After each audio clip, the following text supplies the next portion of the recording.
Yes, you're still with us on the Sports Show. Time to turn our attention to the umpires. Of course, can go nowhere without them. This man is an absolute expert here in South Australia. Shane Harris, 25 years, if you don't mind, state umpiring manager. Welcome to the show, Shane. Thanks, guys.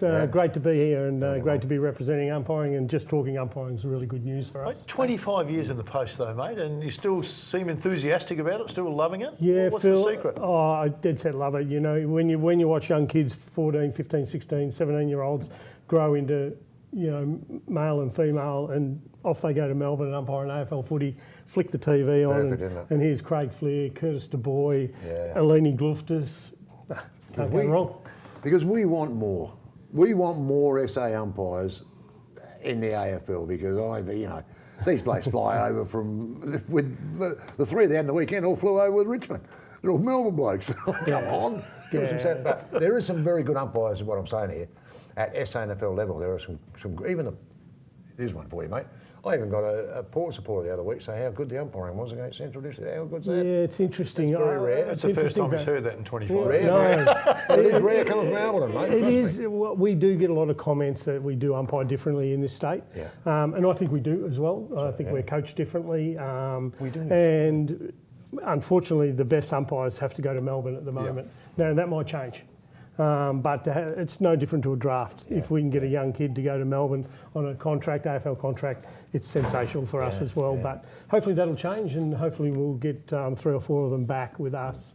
Maybe with the growth of AFLW, has there been an influx in women's umpires?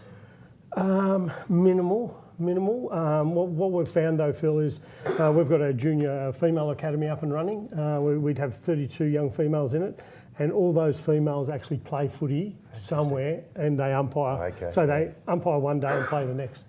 So it's really interesting that you raise that, because I do see an influx coming in. Isn't it an advantage to play and then umpire, or play and umpiring? No doubt. Yeah. I think from an umpiring point of view, if you haven't played it, it's very hard to understand the feel of the game. Yes. Understand the feel of that circumstance at that time.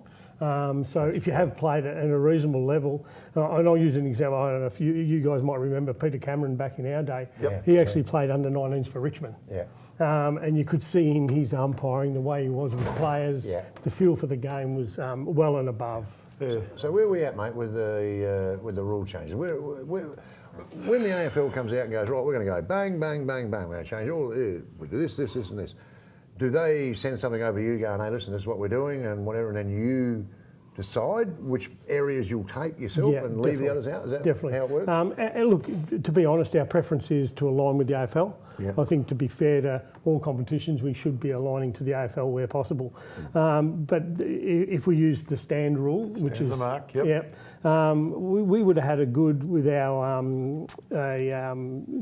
the committee that looks after the rules from here. We would have had a good hour with the AFL Laws Committee as well, just going through the positives, negatives, and all that sort of stuff. And we come to the conclusion that we don't have access to the clubs because we're a part-time, so therefore we didn't have the education time to educate the players and the umpires at the same time. Where the AFL, they had club visits every week, and they'd practice it before the season started. That's right. But I thought that was a bit of a strange one. What made you decide not to have stand the mark?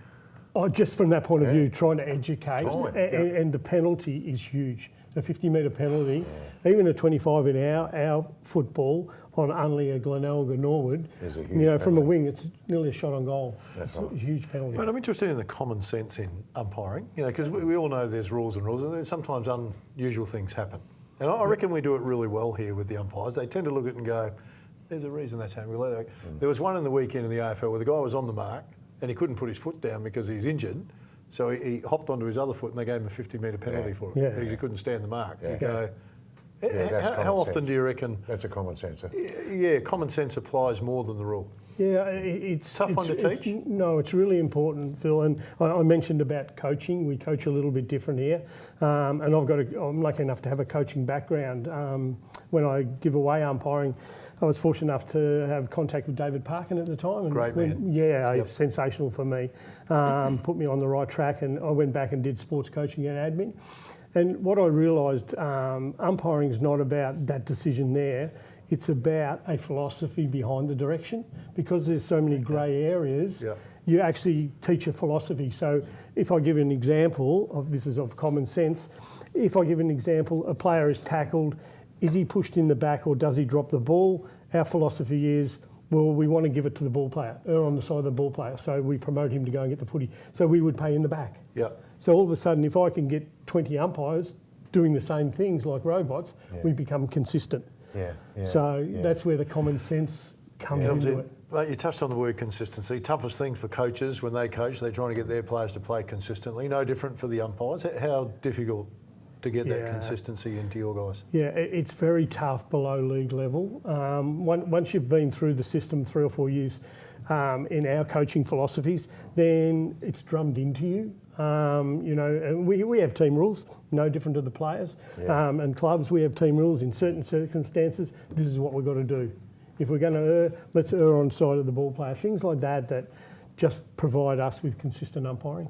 So after a weekend's footy, 4 or 5 rounds or whatever, do you get together Monday morning? Do the umpires get together and go, okay, mate, this is the game at Alberton, this is a free kick here that you paid, or is that how it all... Okay, not so much.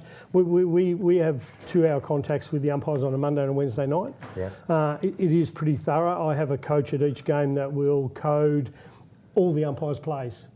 They'll send those codes to me. I'll marry it up to the vision. They will sit down on a Monday night at 5:40 and go through their plays one-on-one with that coach. Then I get the opportunity up until Thursday, because I'm full-time, to have a look at most of them. And then when we come together Wednesday, we have half-an-hour group sessions on the common sense, the philosophies, the directions. In this circumstance, tackling a player, this is what we're going to do. So it's individual, and then it's team, and then it's back to individual on a weekly basis. They're not the most popular people in the world, are they, at the footy? The old umps, which is, that's part of the game. To me, that's part of the game. They always have a go at the umps, or, Richmond have been carrying on like pork chops all week. They had last week. And they really have been carrying on, which is ridiculous, really. Because I thought the umps, under enormous pressure the other night, did a pretty good job. The Richmond Port game. That was a tough contested game of football. Extremely tough to umpire. People don't see that. They just think you blow the whistle because you want to blow the whistle. Doesn't happen that way. But now I lost my train of thought there. I was going to ask you a question about that. But tell people about the popularity of the umpires. Do we teach the umpires? Do we say to the umps, listen, you have to ignore this stuff. You just have to umpire the game?